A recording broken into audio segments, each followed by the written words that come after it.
இன்ஸ்டண்ட்டாக ஆப்பம் வீட்டில் அரிசி பவுடர் மட்டும் இருந்தால் போதும். அதை வச்சு இந்த மாதிரி சாஃப்டாக பஞ்சு போல் ஆப்பம் 1 ஹவர்லேயே ரெடி பண்ணிடலாம்.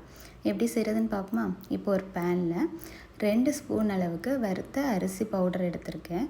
இதில் அரை கப் அளவுக்கு தண்ணி ஊற்றிட்டு அதை மிக்ஸ் பண்ணிவிட்டு இப்போ கேஸ் ஆன் பண்ணி அதில் மிக்ஸ் பண்ணிகிட்டே இருந்தீங்க அப்படின்னா இந்த மாதிரி கெட்டியான கன்சிஸ்டன்சி வரும்.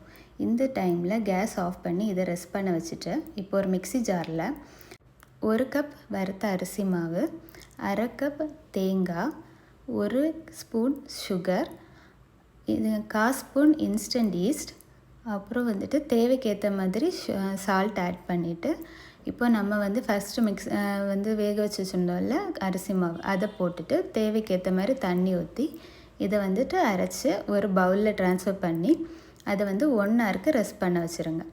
இப்போது 1 ஹவருக்கு அப்புறம் பார்த்திங்கன்னா நல்ல அழகாக பொங்கி இந்த மாதிரி டபுள் ஆகி வந்திருக்கும்.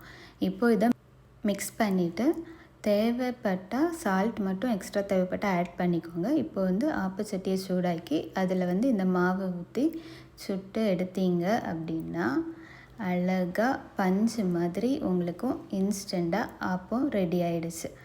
எவ்வளோ அழகாக பஞ்ச் மாதிரி சாஃப்டாக இருக்குன்னு பாருங்கள். நீங்களும் இதை வீட்டில் ட்ரை பண்ணிவிட்டு எப்படி வந்திருக்குன்னு சொல்லிவிட்டு எனக்கு கமெண்டில் ஷேர் பண்ணுங்கள். இந்த மாதிரி உங்களுக்கு நிறைய வீடியோ பார்க்குறதுக்கு எங்களோட சேனலை சப்ஸ்கிரைப் பண்ணி வச்சுக்கோங்க. தேங்க்யூ.